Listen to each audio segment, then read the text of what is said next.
Next big story.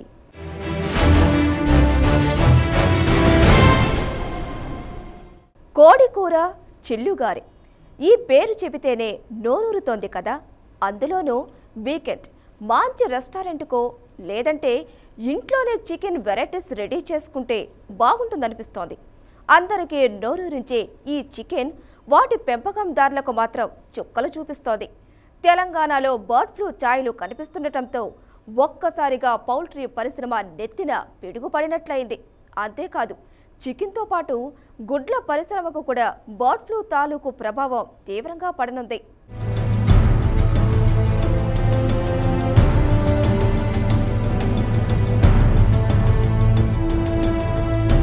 Bird flu దెబ్బకు అటు కొనుగోలుదారులు చికెన్ గుడ్లు అంటేనే భయపడిపోతున్నారు.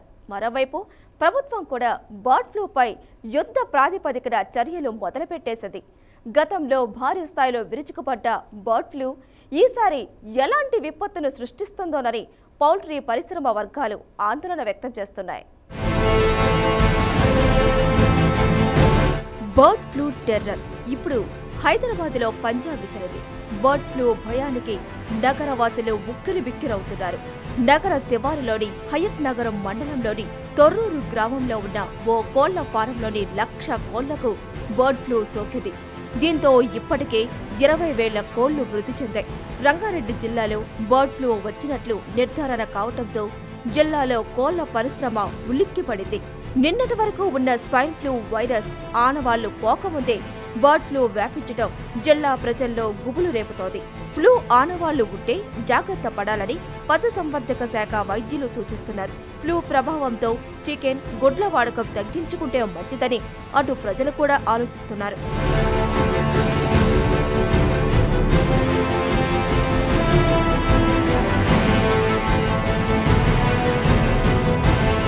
ఇక బర్డ్ ఫ్లూ ఆనవాళ్ల విషయానికి వస్తే తొర్రూరు గ్రామానికి చెందిన శ్రీనివాసరెడ్డికి చెందిన కోళ్ల ఫారంలో తొలి సంఘటన జరిగింది. అనుమానం వచ్చి పౌల్ట్రీలో ఉన్న కొన్ని కోళ్ల శాంపిళ్లను పూణేలోని ల్యాబ్కు పంపించారు.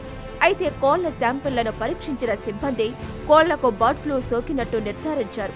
విషయం తెలిసిన వెంటనే అప్రమత్తమైన కలెక్టర్ ఫారంలో ఉన్న కోళ్లనన్నింటినీ చంపేయాలని అధికారులకు ఆదేశాలు జారీ చేశారు. దీంతో వెంటనే కలెక్టర్ ఆదేశాల మేరకు 1,00,000 కోళ్లను చంపేశారు. అయితే ఆ చంపేసిన కోళ్లు ప్రస్తుతం కురుస్తున్న వర్షాలకు గ్రామాల్లోకి కొట్టుకుని వస్తుండటంతో స్థానికులు ఆందోళన చెందుతున్నారు. చంపిన కోళ్లను అధికారులు గొయ్యి తవ్వి అందులో వాటిని పాతిపెట్టారు. అయినా గ్రామస్తులు తగు జాగ్రత్తలు తీసుకోవాలని కలెక్టర్ వారికి సూచించారు.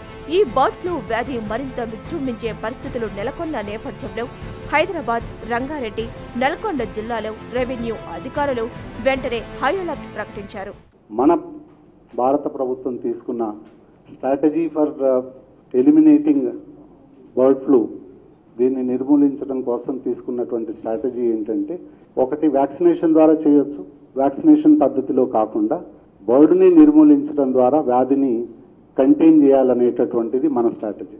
దాంట్లో భాగంగానే మనం ఇన్ఫెక్టెడ్ పక్షులన్నింటినీ కూడా మనం చంపేస్తూ ఉన్నాం. పౌల్ట్రీ ట్రేడింగ్, పౌల్ట్రీ స్లాటరింగ్, ఇవన్నీ కూడా ఈవెన్ ఆ పరిధిలో ఉన్నటువంటి ఫార్మ్స్లో నుంచి ఏ ప్రోడక్ట్ని కూడా మనం బయటికి వెళ్ళనివ్వం. దయచేసి మీ ద్వారా నేను కోరుకుంటుంది ఏంటంటే, ప్రజల్లో అవగాహన పెంచడం చాలా ముఖ్యం. దీన్ని మనం బ్లోనప్ చేసేటట్టయితే డిస్ప్రపోర్షనేట్గా ఎవ్రీబడి విల్ సఫర్. అయితే బర్డ్ ఫ్లూ గురించి ఆందోళన చెందాల్సిన అవసరం లేదంటున్నారు అధికారులు. బర్డ్ ఫ్లూ నివారణకు అన్ని రకాల చర్యలు తీసుకుంటున్నామంటున్నారు. ఫ్లూ లక్షణాలు ఉన్న కోళ్లను 72 గంటల్లో చంపేయాలని ఆదేశించారు.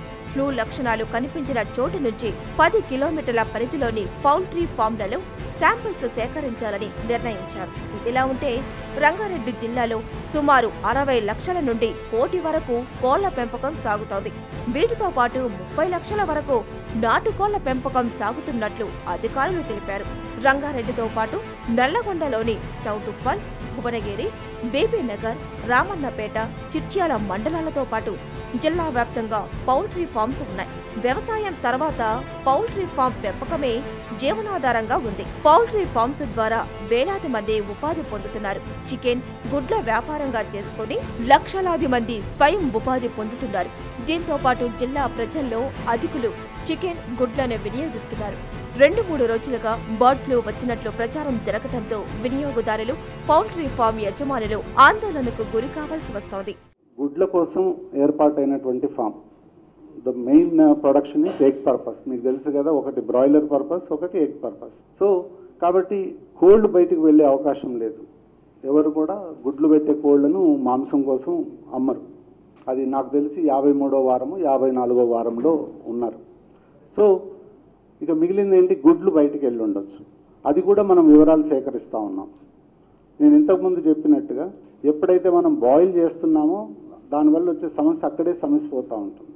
మనకు పచ్చి ఎగ్ తింటే సమస్య కావచ్చు, కానీ నాకు తెలిసినంత వరకు బాయిల్డ్ ఎగ్ కానీ ఆమ్లెట్ రూపేణ కానీ మనం 70 డిగ్రీల కంటే ఎక్కువ టెంపరేచర్కి ఎక్స్పోజ్ చేస్తాం. బర్డ్ ఫ్లూ వ్యాపించిన ప్రాంతం నుండి 10 కిలోమీటర్ల దూరం వరకు ఉన్న పౌల్ట్రీ ఫామ్లో ఉన్న కోళ్లకు ఎలాంటి ప్రమాదమూ ఉండదని వైద్యులు తెలిపారు. హయత్ నగర్ నుండి నల్గొండ జిల్లాలోని చౌటుప్పల్, బేబీనగర్, భువనగిరి, పోచంపల్లి ప్రాంతాలు 25 కిలోమీటర్ల దూరంలో ఉన్నందున ఎలాంటి ప్రమాదమూ ఉండదని తెలుపుతున్నారు. అయినా అప్రమత్తంగా ఉండాలని సూచిస్తున్నారు పశువైద్య నిపుణులు.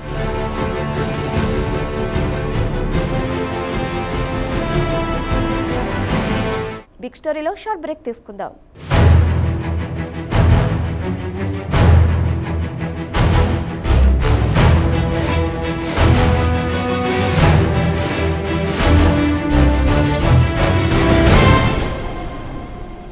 ఇప్పటికే అకాల వర్షంతో నగరం అతలాకుతలమవుతుండగా తాజాగా బర్డ్ ఫ్లూ వైరస్ రంగారెడ్డి జిల్లా హయత్ నగర్లో వెలుగు చూడటంతో ప్రజలు భయంతో వణికిపోతున్నారు.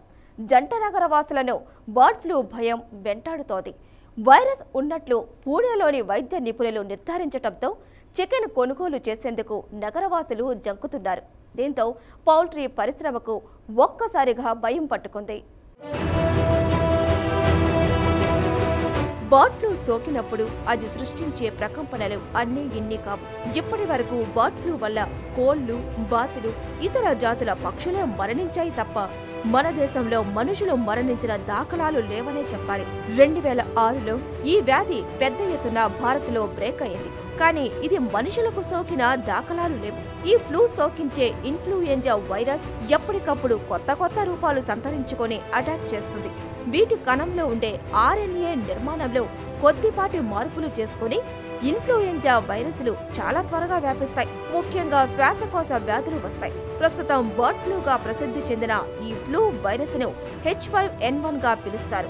ఇది ఇన్ఫ్లుయెంజా వైరస్ లో ఏ రకానికి చెందినది. 1959లో ఈ రకం వైరస్ స్కాట్లాండ్లోని బాతుల్లో విజృంభించి విధ్వంసం సృష్టించినప్పటికీ ఈ రకం వైరస్ ప్రస్తుతం 2004 నుంచి ఆసియా దేశాల్లో విజృంభించింది. స్కాట్లాండ్లో విజృంభించిన వైరస్ కన్నా 2004 నుంచి విజృంభిస్తున్న వైరస్ మరింత ప్రమాదకారిగా వరల్డ్ హెల్త్ ఆర్గనైజేషన్ గుర్తించింది. గవర్నమెంట్ ఆఫ్ ఇండియా వారు ఏం చేశారనంటే, జబ్బు వచ్చినప్పుడే స్పందించడం కాకుండా జబ్బు రాకుండా ఉండడం కోసం కంటిన్యూస్ నిఘా వ్యవస్థను ఏర్పాటు చేశారు. ఆ నిఘా వ్యవస్థలో భాగంగా ఒక శాంపుల్ పద్ధతిలో ప్రతి ఫామ్ నుంచి కూడా మనం ఏటా కొన్ని శాంపుల్స్ కలెక్ట్ చేస్తాం. కలెక్ట్ చేసిన తర్వాత వాటిని భోపాల్ ల్యాబొరేటరీకి గతంలో పంపేవాళ్ళం. తర్వాత క్రమంలో ఏం చేశారు వాళ్ళు, బెంగళూరులో ఉన్నటువంటి SRDDL ల్యాబొరేటరీ, తర్వాత హైదరాబాద్లో మన ఈ ప్రెమిసెస్లోనే ఇంకొక ల్యాబొరేటరీ కూడా ఉంది. ఈ వ్యాధి నిర్ధారణ చేసేటటువంటి కేంద్రాలని ఏర్పాటు చేశారు. సో దాంట్లో భాగంగానే ఇప్పుడు ఉదాహరణకి దీంట్లో సీరా శాంపుల్స్ పంపిస్తాము, తర్వాత దాని యొక్క రెట్ట శాంపుల్స్ కూడా పంపిస్తాం. ప్రస్తుతం ఈ H5N1 virus Indonesia, Malaysia, Vietnam, China లాంటి తూర్పు ఆసియా దేశాల్లో వృద్ధి చెందింది. అయితే ప్రస్తుతం భారత్లో వెలుగు చూసిన వైరస్ రకం మరింత సంక్లిష్ట నిర్మాణం అనే చెప్పవచ్చు. ఎందుకంటే ఆయా వాతావరణాన్ని ఇన్ఫ్లుయెంజా వైరస్ తన స్వరూపాన్ని, నిర్మాణాన్ని మార్చుకుంటుంది. భారత్లో తొలిసారిగా ఈ వైరస్ 2006 ఫిబ్రవరి 19న మహారాష్ట్రలోని నవపూర్ గ్రామంలోని పౌల్ట్రీ ఫామ్లలో సోకింది. ఈ వైరస్ సోకి పలు రాష్ట్రాల్లో కోళ్ల పరిశ్రమలు కుదేలయ్యాయి. ఇక ఈ వ్యాధి నిన్న మొన్నటి వరకు ఉత్తరప్రదేశ్ను సైతం గడగడలాడించింది. దీంతో ఆ ప్రభుత్వం వెంటనే హై అలర్ట్ ప్రకటించింది. ఈ వైరస్ బారిన పడి వందలాది కోళ్లు, బాతులు చనిపోయాయి. దీంతో ప్రభుత్వ యంత్రాంగం పూర్తిగా అప్రమత్తమైంది.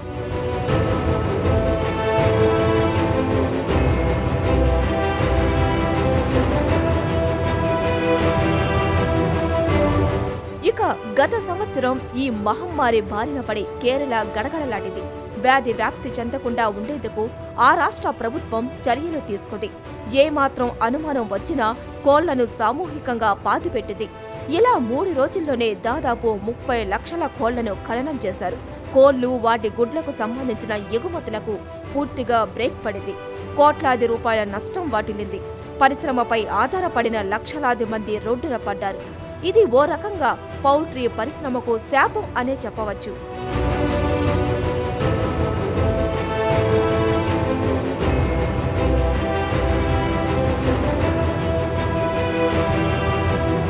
H5N1 వైరస్ అన్ని జాతుల కోళ్లు, బాతులు, పక్షులకు వచ్చే అవకాశం ఉంటుందని అటు శాస్త్రవేత్తలు పేర్కొంటున్నారు. మనుషులపైన దీని ప్రభావం ఉంటుంది. బర్డ్ ఫ్లూ విషయంలో మానవ మరణాలన్నీ ఇప్పటి వరకు వియత్నాం, ఇండోనేషియాల్లోనే సంభవించాయి. అయినప్పటికీ వేగంగా నిర్మాణ రూపం మార్చుకునే ఈ వైరస్ను ఎదుర్కోవటంపై ఎప్పుడూ అప్రమత్తంగా ఉండాలి. అయితే ఇప్పటి వరకు మన దేశంలో మనుషులకు ఈ వ్యాధికి సంబంధించి ఎలాంటి లక్షణాలు బయటపడలేదు. అయినా కోళ్ల ఫారాల యజమానులు, పెంపకం రైతులు, చికెన్ షాప్ యజమానులు తగిన జాగ్రత్తలు తీసుకుని అప్రమత్తంగా ఉండాల్సిన అవసరం ఉంది.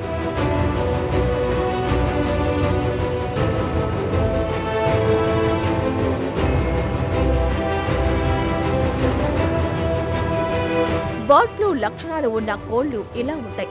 ముఖ్యంగా వాటి ముక్కు, నోటి నుంచి ద్రవాలు కారుతూ సాధారణ జలుబు లక్షణాలు కనపడతాయి.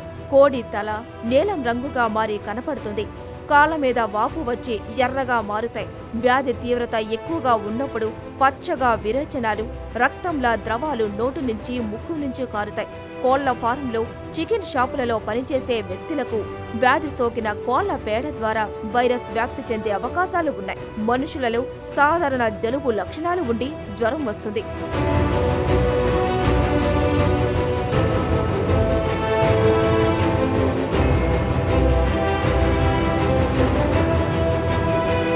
బర్డ్ ఫ్లూను ఎదుర్కొనేందుకు చర్యల విషయానికి వస్తే కోళ్లను నిరంతరం గమనిస్తూ ఉండాలి. బర్డ్ ఫ్లూ లక్షణాలు కనిపిస్తే వెంటనే తగిన చర్యలు తీసుకోవాలి. ఫారంలో పనిచేసే వ్యక్తులు, పరిసరాలు, వాహనాలు పరిశుభ్రంగా ఉంచుకోవాలి. చికెన్ షాపు యజమానులకు వ్యాధి సోకిన కోళ్లను ఫారాల నుంచి కొనుగోలు చేయవద్దు. చికెన్ షాపు వ్యర్థాలను సక్రమంగా కాల్చివేయటం లేదా బొంద తీసి పాతిపెట్టాలి. షాప్లో పనిచేసే వ్యక్తులు కోళ్లను తీసుకువచ్చే వాహనాలతో పాటు పరిసరాలను పరిశుభ్రంగా ఉంచుకోవాలి. ఇక చికెన్ తినేవారు మాంసాన్ని శుభ్రంగా కడిగి మైక్రోవేవ్ ఓవెన్ లేదా ఎక్కువసేపు ఉడికించి వండుకొని తినాలని సూచిస్తున్నారు. సగం ఉడికిన చికెన్ను ఎట్టి పరిస్థితుల్లోనూ తినవద్దు. ఇక గుడ్లను 70 డిగ్రీల కన్నా వేడిలో ఉడికించి స్వీకరించాలి. పచ్చి గుడ్లను తాగటం లాంటివి చేయకూడదని వైద్యులు సూచిస్తున్నారు.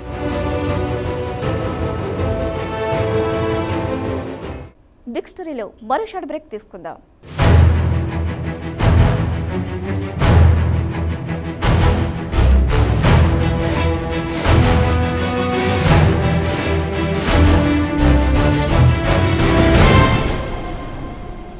కోళ్ల పరిశ్రమ కష్టాలు అన్నీ ఇన్ని కావు. మార్కెట్ మాయాజాలం, వాతావరణ పరిస్థితులు పౌల్ట్రీ పరిశ్రమకు శాపాలు. అంటువ్యాధులంటేనే కోళ్ల పరిశ్రమ వణికిపోతోంది. మరి ఇలాంటి పరిస్థితుల్లో కోళ్ల పరిశ్రమను ఆదుకోవాల్సిన బాధ్యత ప్రభుత్వంపైనే ఉంది. ఎందుకంటే లక్షలాది కుటుంబాలు పౌల్ట్రీ పరిశ్రమపైనే ఆధారపడి ఉన్నాయి.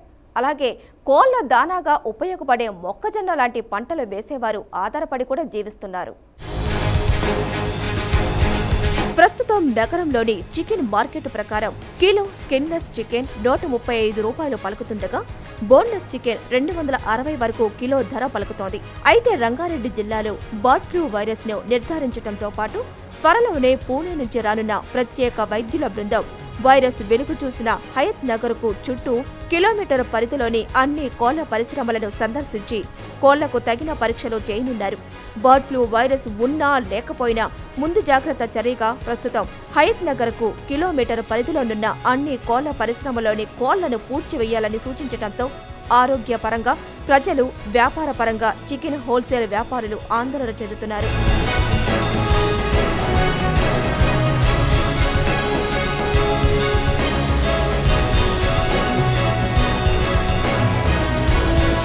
ఎలాగో వేసవి కాలం విక్రయాలు తగ్గడంతో ధర పడిపోతుందని భావించామే తప్ప ఈ బర్డ్ ఫ్లూ వ్యాప్తి చెందితే తమ వ్యాపారాలు మూసివేసుకోవాల్సిందేనని మరికొందరు వాపోతున్నారు. కొద్ది రోజుల క్రితం వరకు కిలో 150 రూపాయల నుంచి 160 రూపాయల మధ్యనున్న స్కిన్లెస్ చికెన్ ధర అకాల వర్షాల కారణంగా 130 రూపాయల నుంచి 140 రూపాయలకి పడిపోయిందని, ఇప్పుడు బర్డ్ ఫ్లూ వైరస్ వెలుగు చూడటంతో మున్ముందు తమ వ్యాపారాలు మరింత దివాలా తీసే అవకాశాలున్నాయని చికెన్ వ్యాపారులు ఆందోళన వ్యక్తం చేస్తున్నారు. 2.5 కోట్లు పోయినట్టే లెక్క. మొత్తం చూపించినాం, అందరికీ ఇది బల్క్లో డిక్లేర్ అయిపోయింది. వీళ్ళు రిపోర్ట్ ఇవ్వకుండా ఏం చేసినాం, మేము హెడ్ ఆఫీస్ పంపించినాం, పూణే పంపించినాం, బెంగళూరు పంపించినాం. దాని హెడ్ ఆఫీస్ మొత్తం సెంట్రల్ దాకా రిపోర్ట్ ఇక్కడ లోకల్ డాక్టర్ ఇవ్వదు. ఎందుకంటే వ్యాక్సినేటర్లు ఉంటారు కదా, వ్యాక్సిన్ చేస్తారు, మందులు తప్పు వాళ్ళు లంచ్ ఇస్తారు కదా, లంచాలు ఇస్తారు కదా వాళ్ళకు. అన్ని దొంగ మందులు కరెక్ట్ ఉండేవి, మందులు ఇచ్చిన వ్యాక్సిన్ పనిచేయేవి. గతంలో కూడా సరిగ్గా దశాబ్దాల క్రితం బర్డ్ ఫ్లూ నగరంలో స్వైర విహారం చేసింది. అప్పట్లో తీవ్ర ఆందోళనకు గురైన కోళ్ల పరిశ్రమ యజమానులు కోళ్లను చంపి పాతేశారు. బర్డ్ ఫ్లూ వ్యాధి సోకిందని జరుగుతున్న ప్రచారంలో వాస్తవం లేదని నమ్మించేందుకు కొందరు హోటల్ యజమానులు రోజుల తరబడి ప్రజలకు చికెన్ వంటకాలను ఉచితంగా పంపిణీ చేసినా తినే నాదుడే కరువయ్యాడు. ఇప్పుడు కూడా అదే పరిస్థితి ఎదురవుతుందా, లేక వైరస్ రంగారెడ్డి జిల్లా హైత్ నగర్కే పరిమితమయ్యేలా వైద్య నిపుణులు చర్యలు తీసుకుంటారా? వేచి చూడాలి మరి.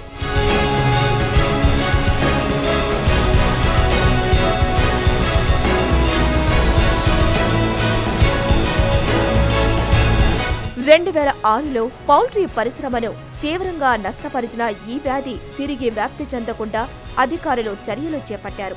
నాటి నుంచి ప్రతి కోళ్ల ఫారం వద్ద బ్యాక్టీరియా వ్యాప్తి చెందకుండా అధికారులు ఇస్తున్న సూచనలను యజమానులు పాటిస్తున్నారు.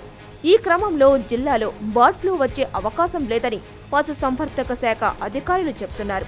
2006, 2007లో చికెన్ గున్యా వ్యాప్తి చెందిన సమయంలో చికెన్ తినడం ద్వారానే ఈ వ్యాధి వస్తుందనే అపోహలతో జిల్లాలో చికెన్, గుడ్ల అమ్మకాలు పడిపోయి పౌల్ట్రీ రైతులు తీవ్రంగా నష్టపోయారు. ప్రస్తుతం అలాంటి పరిస్థితి తిరిగి రాకుండా చూస్తున్నారు. పౌల్ట్రీ యజమానులతో మాట్లాడారు. కోళ్లు ఒకేసారి వందలాది కోళ్లు మృత్యువాత పడ్డా సమాచారం ఇవ్వాలని కోరారు. 1996లో ఏదైతే హాంకాంగ్లో వచ్చిందన్నామో, అది వచ్చినప్పుడు కూడా చూసింది ఏంటంటే వలస పక్షుల ద్వారా ఈ జబ్బు సోకుతుందనేది ఒక మాట. తర్వాత రెండోది ఏంటి, అక్కడ ఇతరత్ర వేరే పక్షులు కూడా ఉండాలి. ఎందుకంటే ఇవన్నీ కూడా ఫామ్ లోపల ఉంటాయి, వలస పక్షులు ఫామ్ అవతల ఉంటాయి. ఆ రెండింటిని అనుసంధానం చేసేటటువంటిది ఏదైనా వేరే పక్షి కానీ జంతువులు కానీ ఉండాలి. సో ఇది యాక్చువల్గా ఏంటంటే మరణాల సంఖ్య పెరగడానికి కారణం వాతావరణం. ఎందుకనంటే ఆ పక్షుల్లో నిన్నటి వరకు విపరీతమైన ఎండవేడిమి, ఈ రోజు నుంచి చల్లగాలులు లేకపోతే వర్షంతో పడిపోవటం, దాన్నప్పుడు ఏమవుతుంది మనందరికీ తెలిసిందే, ఫ్లూ అనేటటువంటి జబ్బు మనందరికీ కూడా ఫ్లూ వస్తుంది. సో ఆ ఫ్లూ అనేటటువంటి జబ్బు వాతావరణ మార్పుల వల్ల తొందరగా వస్తుంది. ఇక ఈ వైరస్ కి వ్యాక్సిన్ తయారు చేయడానికి ఎన్నో అడ్డంకులున్నాయి. మనిషి నుండి మనిషి ఈ వ్యాధి సోకిన ప్రమాదకర పరిస్థితి వచ్చినప్పుడే ఈ వ్యాక్సిన్ తయారు చేయటం సాధ్యమవుతుందని శాస్త్రవేత్తలు అంటున్నారు. ఈ వ్యాక్సిన్ తయారు చేయడానికి అనేక కాంబినేషన్స్ శాస్త్రవేత్తలు ప్రయత్నం చేస్తున్నారు. ప్రస్తుతం యాంటీవైరస్ మందులు కొన్ని వినియోగంలో ఉన్నాయి. దీనిని వాణిజ్యపరంగా టామీ ఫ్లూ అని వ్యవహరిస్తున్నారు. కానీ ఇది పూర్తి స్థాయిలో విజృంభిస్తే కానీ వ్యాక్సిన్ తయారు చేయటం సాధ్యం కాదు. అందుకే ఈ వైరస్ సోకకుండా ముందు జాగ్రత్త తీసుకోవటమే ఉత్తమమైన మార్గంగా వైద్యులు సూచిస్తున్నారు. ప్రభుత్వం బర్డ్ ఫ్లూ విషయంలో ముందు జాగ్రత్తగా తీసుకున్న చర్యలతో భారీ నష్టం నుంచి గట్టెక్కవచ్చు. కానీ శాశ్వత పరిష్కారం దిశగా చర్యలు తీసుకోవాలి. హైదరాబాద్లో వైరాలజీ ల్యాబ్ను ఏర్పాటు చేయాల్సిన అవసరం ఉంది. అలాగే ఈ వ్యాధి సోకకుండా కేంద్రం కూడా పరిశోధనలకు సరిపడా నిధులు కేటాయించాలి. అప్పుడే ఈ ఫ్లూ మహమ్మారికి అడ్డుకట్ట వేయగలం.